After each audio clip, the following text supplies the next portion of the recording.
예, 요한복음 18장은 예수님이 붙잡히신 기사를 소개하고 있습니다. 1절부터 11절 초반부에 다른 공관복음 마태, 마가, 누가복음과는 확연하게 구별되어지는 예수님의 잡히시는 장면을 묘사하는 것을 보여주고 있죠.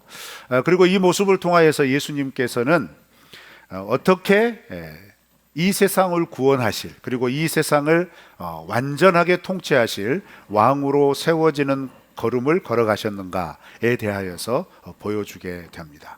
무엇보다도 요한복음은 요한이 분명한 의도를 가지고 기록을 했는데, 그 의도 중에 하나가 무엇이냐면 성경에 이른 말씀이 어떻게 성취가 되어져 가는가에 대하여서 의미를 가지고 구석구석마다 예수님의 행적마다 예수님이 하신 말씀, 예수님이 행하신 여러 모습들은 예수님이 그저 임기응변식으로 그 순간에 알아서 하신 게 아니라 이미 구약 성경에서부터 예언된 말씀을 그의 말과 그의 행동으로 이루고 계신다는 것을 조목조목 연결하여 알려주는 성경이라 할 수 있습니다. 그래서 이것을 통하여서 요한이 분명하게 목적하고 있는 건 뭐냐면, 예수님의 십자가의 고난과 죽음, 부활, 승천, 그리고 다시 오실 약속은 그가 2000년 전에 특별하게 태어나서 특별한 삶을 살다가 특별하게 한 말, 그 말에 지나지 않고 인류의 태고의 역사에서부터 하나님이 약속하신 대로 그 약속하신을 따라서 때가 되어 이루어져 가는 하나님의 섭리 가운데 있고, 그리고 그 하나님의 이루시는 섭리를 감당하시는 예수 그리스도께서 그 하나님의 뜻을 온전하게 순종하기 위하여 자원하여 이 길을 걸어가고 계신다라는 것을 선명하게 보여주기를 원했다는 겁니다.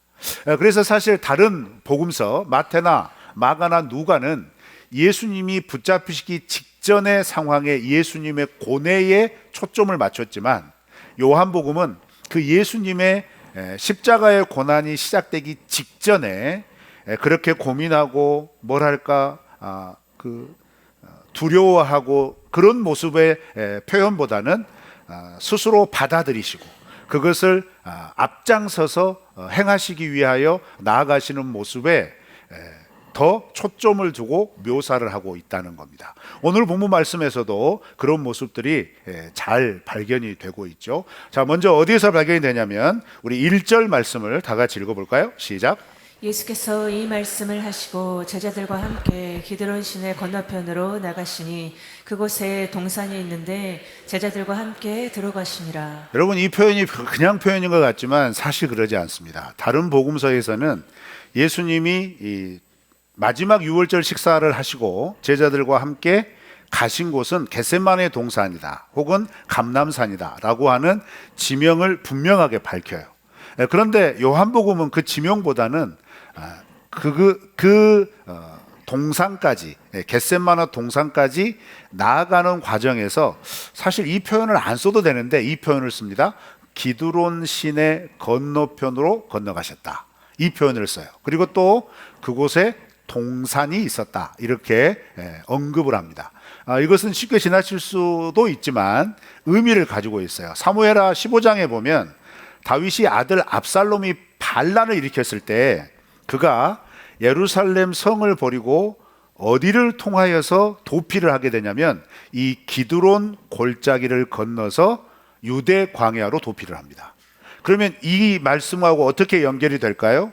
다윗은 자기에게 받은 사명, 자기가 감당해야 할 왕으로서의 책임을 반란이 일어나자 내려놓고 도피하는 그 길을, 기드론 골짜기를 건너서 나아갔지만, 다윗의 후손으로 오신 예수 그리스도는 그 기드론 골짜기를 건너서 자기에게 맡겨진 하나님의 뜻, 하나님의 사명을 감당하기 위하여 그 길을 건넜다. 똑같은 길을 건넜는데 다윗은 도망하기 위하여 건넜고, 다윗의 후손으로 오신 예수는 그 길을 감당하기 위하여 건너셨다라고 얘기를 하는 겁니다. 이 의도를 보여주는 거예요. 그 다음에 또 동산이라고 하는 표현도 마찬가지죠. 여러분, 동산이라고 하는 표현은 이 단어 자체가 성경 가장 처음 부분에 등장합니다. 하나님께서 아담과 하와를 위하여 특별하게 창설하신 동산, 에덴 동산 할 때 그 동산과 동일합니다. 이건 의도적으로 매치를 시켜주는 거예요. 왜 그래요? 이 동산에서 어떤 일이 일어났죠? 창세기에서는 하나님에 대한 배반이 일어납니다. 그러죠? 그런데 지금 예수님이 건너가신 이 동산에서는 무엇이 일어나죠? 그 배반의 결과로 시작된 인류의 타락이 시작된 그곳에서 이제 인류의 구원을 위한 예수님의 구속 사역의 시작이 되는 겁니다. 매우 상징적인 표현들인 거예요. 그런데 이런 상징적인 표현들을 통하여서 우리 주님께서 우리에게 깨우쳐 주시는 게 무엇일까요? 하나님이 우리를 섭리하시고 우리를 이끄시는 걸음은 하나님의 감정이나 하나님의 상황에 따라, 이 세상의 상황에 따라 이렇게 임기응변식으로 이 세상을 섭리하시는 게 아니라 하나님이 세우신 계획과 하나님이 펼치시는 뜻에 따라, 그 뜻을 펼치시는 때를 따라 이루시는 하나님의 주권 가운데 있다라는 것을 분명하게 드러내고자 하는 것입니다. 우리의 삶도 마찬가지겠죠. 우리가 그저 사는 것 같지만 하나님의 세밀하신 인도하심은 하나님의 뜻이 우리가 예수를 믿고 구원받고 그렇게 구원받아서 하나님의 백성과 하나님의 사람으로 살아가는 그 사명의 삶을 살아내도록 이끄시기 위하여 때를 따라 섭리하심으로 우리의 믿음의 걸음을 인도하시는 줄 믿습니다. 그래서 여러분, 성도들의 삶이 어떻게 변하는지 너무 기가 막힌 변화들을 우리가 많이 경험하잖아요. 예수 믿기 전에는 생각하지 못하였던 예수님을 위하여, 하나님을 위하여, 하나님의 교회를 위하여 내가 어떻게 그 시간을 내어줘요. 그 하나님의 사랑을 감격하여서 하나님의 사랑에 반응하여서 내가 이전에는 생각하지 못하였던 나를 섬기고 남을 위하여 희생하는, 나누려고 하는 그런 마음들이 우리의 마음속에 어떻게 일어날 수 있냐 이 말이에요. 그것은 내가 내 의지로 변화된 게 아니라 예수 믿고 하나님의 사랑을 받고 그 사랑을 깨우쳐 주시는 성령님의 은혜로 우리의 시각이 변하고 우리의 마음이 변하고 우리의 삶이 변하는 그 걸음으로 나아갈 수 있도록 이끌어 주셨기 때문에 우리가 그런 변화와 그런 성숙으로 나아가는 줄 믿습니다. 그래서 적어도 예수 그리스도를 믿는 사람들은 무엇을 기억해야 되냐면, 예전에는 우리가 그 장소와 그 장소에 서려 있는 것이 우리의 인생의 실패의 시간일 수 있어요. 우리 인생의 회피의 장소일 수도 있어요. 그러나 예수를 만나고 나서는 똑같은 장소에서 더 이상 피하지 않고 그곳에서부터 뭐가 시작이 된다고 믿어야 합니까? 회복이 시작된다는 것을 믿어야 할 줄 믿습니다. 유대인의 입장에서 보았을 때 기드론 골짜기는 수많은 역사적인 사건이 있었지만 다윗이 스스로 왕권을 버리고 아들의 반란으로 인하여 도망친 그 경로였지만, 예수님은 그 경로를 따라 걸으시면서 그 도망친 길을 이제 하나님의 뜻에 순종하고 하나님과 함께 걸어가기 위하여서 의지를 가지고 자원하여 걸어가는 그 마음으로 그 길을 건넜다는 것이죠. 사실 이건 해석입니다. 그리고 이 해석 속에 담겨져 있는 의미죠. 그렇지만 우리가 이 해석과 이 의미를 하나님께서 깨우쳐 주신다면 우리의 삶도 마찬가지입니다. 과거 실패의 자리가 이제는 예수 그리스도로 말미암아 회복의 자리가 될 줄 믿습니다.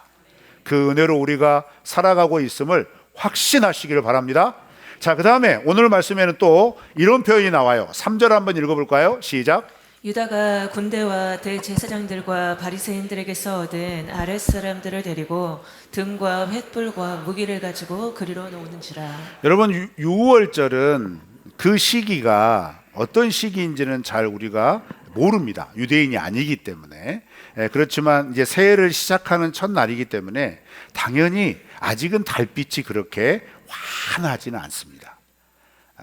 그렇죠? 그런데 예수님을 잡기 위하여 무리들이 어떻게 와요? 등과 횃불을 의지하여 나온다. 사실 이것도 요한이 그냥 지나칠 수 있는 표현이지만 이것을 굳이 표현하는 이유가 있어요. 그건 뭘까요? 요한복음 18장 이전까지 예수님에 대하여 요한이 표현할 때, 그리고 예수님이 스스로 자기가 어떤 존재인가라고 하는 것을 언급을 할 때 빠지지 않고 언급하는 게 뭐냐면, 나는 세상의 빛이다, 나는 참 빛이다, 이런 표현을 한단 말이에요. 세상에 온전하고 참된 빛이신 예수님을 잡기 위하여 이 인간들은 그 한 치 앞도 보이지 않는 길을 찾기 위해 자기들의 손에 든 등불과 횃불을 들고 찾아왔다라는 거죠. 요한은 이 상황을 아이러니하게 표현하고 싶은 겁니다. 참빛 대신 예수님을 붙잡기 위하여 자기가 밝힌 빛을 찾아왔다. 들고 찾아왔다. 이게 사실 아이러니한 상황이죠. 그만큼 인간의 삶은 하나님 앞에서 아이러니하다는 거예요. 내가 내 힘으로 얼마든지 잘 살 수 있다고 확 자신감을 가질 수 있지만, 그러나 우리가 사는 삶이 내 힘과 내 뜻대로 되는 경우가 사실은 별로 없거든요. 이것과 똑같은 거예요. 내가 내 힘 의지하고 내 경험 의지하고 내가 이제껏 살아왔던 내 경륜을 바탕으로 해서 내 인생을 잘 책임질 것 같지만 우리의 인생은 그것만으로 되지 않는다는 거죠. 그래서 예수님은 우리에게 무엇을 말씀해요? 좁게 눈앞의 일을 보게 하지 아니하시고 우리에게 영적인 온전한 빛을 비춰주셔서 예수 그리스도로 인하여서 하나님의 세계, 하나님의 나라를 비춰주신 겁니다. 그런데 여전히 자기 생각, 자기 힘, 자기 능력, 자기 기반에 함몰되어 있고, 이렇게 비춰주신 하나님 나라의 세계를 보지 못한 인간들은 그 참빛 대신 예수님을 붙잡기 위하여 어떻게 나와요? 자기 등불 의지하며 나온다는 거예요. 그럼 우리도 고민해 봐야 돼요. 예수 그리스도를 믿고 계시면서, 예수님을 믿는다고도 하시면서, 여러분은 혹시 여전히 자기 등불 의지하며 이 믿음의 걸음 걸어가시려고 더듬거리고 계시지 않습니까? 그러지 마십시오. 우리의 참빛 대신 예수님이 비춰주시는 하나님의 나라, 하나님의 말씀의 세계를 바라보시기를 주의 이름으로 축원합니다. 그리고 이 예수님이 잡히시는 날 밤에 이 기사의 가장 핵심적인 구절은 4절부터 9절입니다. 이 4절부터 9절은 우리가 너무나 잘 알고 익숙한 에피소드죠. 자, 먼저 4절 5절 말씀을 읽어볼까요? 시작. 예수께서 그 당할 일을 다 아시고 나아가 이르시되 너희가 누구를 찾느냐 대답하되 나사렛 예수라 하거늘 이르시되 내가 그니라 하시니라. 그를 파는 유다도 그들과 함께 섰더라. 네, 유다가 무리들을 데리고 등불과 횃불을 의지하여서 예수님이 계신 곳을 찾아옵니다. 그런데 여러분, 유다가 그 장소를 어떻게 알았을까요? 오늘 우리 읽은 말씀에는 1절과 2절에 그렇게 밝히죠. 특별히 2절에 유다도 그 장소를 알고 있었다. 자, 그러면 요한의 기록 의도는 뭐예요? 유다가 찾아오도록 그 장소에 가신 겁니다. 그러니까 스스로 내어주시기 위하여 그 장소에 먼저 가 계신 거예요. 그래서 유다는 마지막 식사 장소에서 조용히 빠져나가서 제사장에게 예수님을 은삼신제에 팔기로 약속하고 그 사람들을 데리고 나와왔을 때, 그러면 지금쯤 예수님이 어디에 가 있었을까, 갔을까라고 했을 때 제자들과 가끔 가던 기도하시러 가셨던 그 장소를 정확하게 알고 있었다는 겁니다. 그래서 유다는 그들을 데리고 그 동산으로 와요. 그런데 4절, 5절 말씀, 특히 4절에 보면 예수님을 만난 무리들에게 예수님께서 그렇게 물어봐요. 너희가 누구를 찾느냐, 이렇게요. 다 알고 계시죠, 예수님이 자기를 잡으러 온 것을요. 그래서 5절 말씀에는 그 무리들이 나사렛 예수를 찾는다라고 얘기하니까 예수님이 뭐라고 대답을 해요? 내가 그니라. 여기서 내가 그니라, 요한복음 속에 깃들어져 있는 예수님에 대한 정체성을 드러내는 매우 중요한 표현, 내가 그다, 나는 나다, 이런 표현입니다. 그래서 헬라어로는 에고 에이미, 굉장히 중요한 표현이죠. 예수님의 자기 정체성을 드러나는 표현인데요. 그런데 중요한 건 6절 말씀이에요. 여러분 6절 말씀 한번 보실래요? 6절 말씀에 눈으로 한번 살펴보세요. 예수님이 내가 그다 라고 했을 때 이 사람들의 반응은 어떤 반응이었죠? 그렇게 대답할 때, 예수님이 내가 그다 할 때 사람들이 어땠다고요? 땅에 엎드려졌다. 여러분, 이 상황이 좀 그려지십니까? 수많은 사람들이 굉장한 대우를 형성했을 거예요.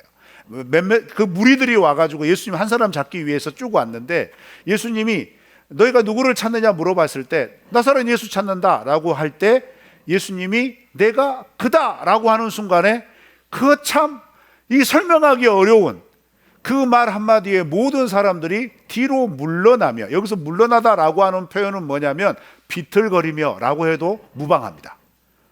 어떻게 해요? 땅에 엎드렸다. 여러분 이 상황을 설명해 보세요. 그래서 6절 말씀 굉장히 중요합니다. 그리고 4절부터 9절 말씀에 펼쳐져 있는 그 상황을 이해하려고 할 때 요단은 사람들과 함께 군사들과 함께 군대와 함께 예수님을 붙잡으려고 왔지만 6절 말씀을 보면 그들이 그들의 힘으로 예수님을 붙잡을 수 있었을까요? 6절 말씀만 보면 붙잡을 수 있을까요? 붙잡을 수 없습니다. 왜요? 6절 말씀 이 표현은요, 예수님의 신적 하나님의 위엄이 나타난 거예요. 그러잖아요. 그 말 한마디에 어느 누구도 거부할 수 없는 두려움을 느낀 거예요. 그래서 어떻게 해요? 엎드려진 거예요. 그런데 예수님이 어떻게 해요? 이어지는 7절부터 9절 말씀에는 내가 그다 라고 하면서 스스로 내어주시면서, 자 여러분 8절 말씀 읽어볼까요? 시작. 예수께서 대답하시되 너희에게 내가 그니라 하였으니 나를 찾거든 이 사람들이 가는 곳은 용납하라 하시니. 여러분 6절과 8절 사이에 예수님은 자기의 신분을 드러내고 자기를 온전하게 밝히시면서 그롬으로 나타나는 형언할 수 없는 위엄, 그것을 사람들에게 분명하게 경험하게 해주신 다음에 한 가지, 이건 부탁이라고 해도 되고 명령이라도 해도 되는데 어떤 말씀을 하시냐면 내가 예수인데 나만 잡아가라. 이 사람들은 가는 것을 용납해라. 여기서 이 사람들은 누굴까요? 제자들이죠. 여러분 이것이 십자가의 사랑입니다. 이게 대신이라는, 대속이라는 그 예수님의 십자가의 사랑을 먼저 보여주신 거예요. 내가 예수니 나와 함께 있는 이 사람들은 가게 해라. 대신해서 붙잡혀 가시는 거예요. 대신해서 스스로 나아가시는 거예요. 이 모습을 요한은 상세하게 설명해 주는 겁니다. 그러면서 이 모습을 통하여 분명하게 요한이 우리에게 일깨워 주는 게 뭐예요? 예수님은 억지로 붙잡혀 가신 게 아니라는 거예요. 고민하다 어쩔 수 없어서 이거 해야 되니까 라고 끌려가신 게 아니라는 거예요. 예수님은 자기 주권과 자기 결정을 가지고 하나님의 뜻에 순종하기 위하여 잡혀주신 겁니다. 그 잡혀주신 사랑으로 우리가 구원을 얻은 겁니다. 그것을 말해주고 싶었던 거예요. 어떻게 예수님이라도 인간적인 고민이 없었겠냐, 두려움이 없었겠냐, 불안함이 없었겠냐? 맞지요? 그렇지만 마태나 마가나 누가가 그런 관점으로 예수님의 짊어지시는 십자가의 무게를 표현하려고 했다면 요한은 그런 십자가의 무게가 분명함에도 불구하고 예수님은 하나님의 뜻, 온 인류를 죄 가운데서 구속하여 구원하기 위한 그 하나님의 마음을 이루어드리기 위하여 어떻게 하세요? 뻔히 알고 있는 그 고난과 죽음의 걸음을 충분히 피할 수 있고 회피할 수 있는 능력이 있음에도 불구하고 스스로 잡혀주심으로 그 시간을 시작하신 겁니다. 그 첫걸음을 떼신 겁니다. 그러니 여러분, 우리가 예수님의 사랑을 가늠하려고 할 때 감히 우리의 수준과 우리의 지식으로 그 마음을 헤아릴 수 있을까요? 어떻게 그럴 수 있냐 이 말이에요. 사람들이 붙잡으러 왔을 때 내가 그다라고 하는 말 한마디로 모든 사람이 두려워서 땅에 엎드릴 정도의 하나님의 위엄을 가지고 계셨던 그 예수님께서 스스로 붙잡혀 주시고 스스로 인정하며 받아들인 그 죽음의 걸음을 걸어가신 그 걸음을 우리가 어떻게 이해할 수 있겠냐 이 말이에요. 그런데 그 사랑, 그 마음, 그 순종 때문에 우리가 하나님으로부터 죄 가운데서 구원을 얻은 겁니다. 그러니 여러분, 우리의 구원이 우리의 잘남도 아니고 우리의 공로도 아니라 이 말이에요. 오직 그 사랑으로 인하여 구원받은 철저한 주님의 은혜임을 믿습니다. 그래서 여러분, 우리 고난주간에는 어디에 집중해야 되냐면요, 예수님이 받은 고난처럼 내 삶이 이렇게 고난 당하고 있어요, 내 삶이 이렇게 궁핍해요, 내 삶이 이렇게 힘들어요, 내 삶은 왜 이렇게 꼬이는 것밖에 없는지 모르겠어요 라고 내 고난을 마치 예수님의 고난으로 등치시키지 마시고 온전히 말씀 속에 깃들어져 있는 예수님이 나를 위하여 걸어가신 그 예수님의 모습에 집중할 때 우리의 연약함, 우리의 부족함, 우리의 한없는 이기적인 모습들을 그 참빛 대신 예수님의 빛으로 비침을 당하여서 나에게 예수님이 어떤 예수님인가를 다시 환기하고 다시 붙잡게 되는 은혜로운 시간, 그 여정이 될 줄로 믿습니다. 적어도 이 예수님이 나를 위하여 스스로 붙잡혀 가신, 그리고 스스로 내딛는 그 걸음걸음이 기록된 이 고난주간의 말씀들을 통하여서 우리가 내 자신에게 집중하고 내 삶의 환경에 집중하는 것보다, 사실 어렵죠. 우리가 살고 있는 이 상황 녹록지 않습니다. 점점 더 어려워질 겁니다. 그 전쟁 하나로 인하여 온 세상이, 온 세계가 더욱더 힘든 가운데 들어가게 될 겁니다. 뻔히 보이는 거죠. 그러나 여러분, 그러한 고난 속에서도 나의 고난이 아니라 나를 위하여, 나의 영혼을 구원하기 위하여 이 시간을 관통하시면서 나에게 온전히 구원의 은혜를 베풀어 주시기 위하여 우리 주님이 자원하고 스스로 내어주심으로 걸어가셨던 그 주님의 걸음을 묵상하며 걸어갈 때 나를 구원하여 주신 그 주님의 은혜와 능력이 이렇게 곤란하고 어렵고 팍팍하고 계산과 어떤 길이 보이지 않는 막막한 상황이라도 우리의 걸음을 한 걸음 한 걸음 내디딜 수 있도록 은혜를 베푸시고 능력으로 함께하여 주실 줄 믿습니다. 그 사랑이 이번 한 주간 온전히 그 사랑을 베풀어 주신 예수님만 바라볼 수 있도록 우리의 마음을 돌아보아 주시고 우리의 시선을 그 말씀에 집중하여 그의 나라와 그의 의를 먼저 구하고 나아가는 이 일주일로 인하여서 하나님이 내게 베풀어 주신 놀라운 그 사랑 때문에 다시 힘을 얻고 담대하게 이 세상 속에서 예수님으로 인하여 구원받은 그 구원을 자랑하며 살아갈 수 있는 우리 도운 우리 모든 성도들 되시기를 주의 이름으로 축원합니다.